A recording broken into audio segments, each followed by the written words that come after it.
بسم اللہ الرحمن الرحیم۔ حضرت عبد المطلب اور اصحاب فیل۔ ابن شہاب نے کہا کہ عبد المطلب کی اولین فضیلت یہ بیان کی جاتی ہے کہ ہاتھی والے جب خانہ کعبہ پر حملہ آور ہوئے تو قریش حرم سے باہر چلے گئے، لیکن آپ نے فرمایا کہ باخدا اللہ کے حرم سے نکل کر میں کسی اور جگہ عزت طلب نہیں کروں گا اور اس کے سوا مجھے کچھ نہیں چاہیے، اور آپ بیت الحرام کے اندر ٹھہرے رہے یہاں تک کہ آپ کا معاملہ حبشیوں سے پڑا اور آپ اپنا مطلوب مانگنے کے لیے ان کے پاس آئے۔ آپ کی وجاہت اور عظمت کو دیکھ کر وہ حیران رہ گئے۔ اللہ نے حبشیوں کو ہلاک کیا اور ان کو اپنے گھر سے بھگا دیا اور اہل مکہ سے وحشت کو دور کر دیا۔ سکا یہ حاجیوں کو پانی پلانا اور رفادہ اللہ کے گھر کی خدمت کا منصب آپ کے چچا مطلب کے بعد عبد المطلب کے پاس آ گیا، تو آپ نے اپنی قوم کی اسی طرح قیادت کی جس طرح کے آپ کے آباء و اجداد پہلے قیادت کرتے رہے۔ اس وجہ سے آپ عزت اور عظمت کے اس بلند مقام پر فائز ہوئے جس پر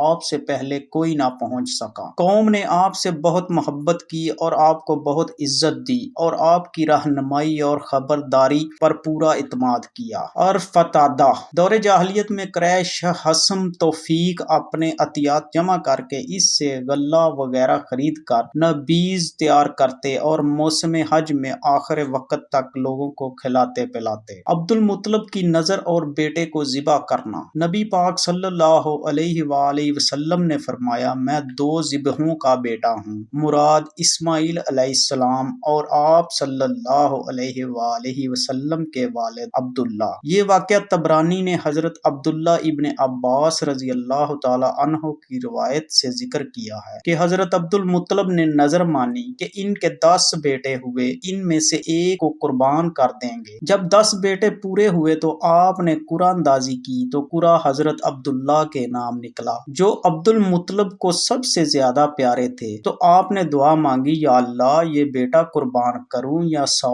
اونٹ؟ پھر قرعہ اندازی کی تو 100 اونٹ نکل آئے۔ زبیر نے بن بکار نے یہ بات ذکر کی کہ آپ نے ان کو ذبح کر کے لوگوں کے سامنے رکھ دیا اور وہ حسب ضرورت لے گئے۔ دیت کی مشروعیت۔ سخاوی نے کہا کہ مسلمانوں کے درمیان دیت کی مقدار 100 اونٹ مقرر ہے، جبکہ دور جاہلیت میں 10 اونٹ ہوتی تھی۔ نظر کا سبب۔ امام قسطلانی نے کہا کہ اس نظر کا سبب یہ تھا کہ عبد المطلب زمزم کا چشمہ کھودنا چاہتے تھے۔ جب بنو جرہم قبیلے کے عمر بن حارث اور ان کی قوم نے اللہ کے حرم میں فسادات کی آگ بھڑکائی اور اللہ نے ان پر ایسے لوگ مسلط کیے جنہوں نے ان کو مکہ سے نکال باہر کیا، تو عمروں نے خانہ کعبہ کے نفیس اور قیمتی نذرانوں کو بچانے کے لیے زمزم کے چشمے میں دفنا دیا اور اس کا نام و نشان مٹا کر خود اپنی قوم کے ہمراہ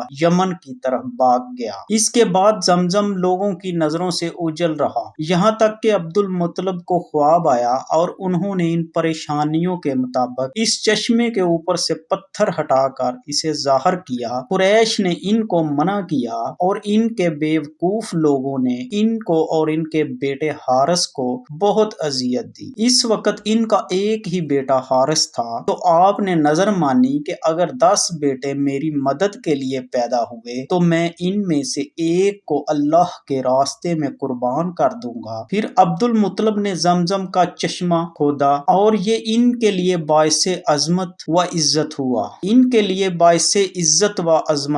عبد المطلب کا اپنے بیٹے سیدنا عبداللہ علیہ السلام کا آمنہ بنت وہب علیہ السلام سے شادی کرنا۔ سیدنا عبداللہ رضی اللہ تعالی عنہ کا آمنہ رضی اللہ تعالی عنہ کے ساتھ شادی کرنے کا البرقی نے ذکر کیا ہے۔ حضور صلی اللہ علیہ وآلہ وسلم کے دادا یمن تشریف لاتے اور وہاں کے کسی سردار کے ہاں ٹھہرتے۔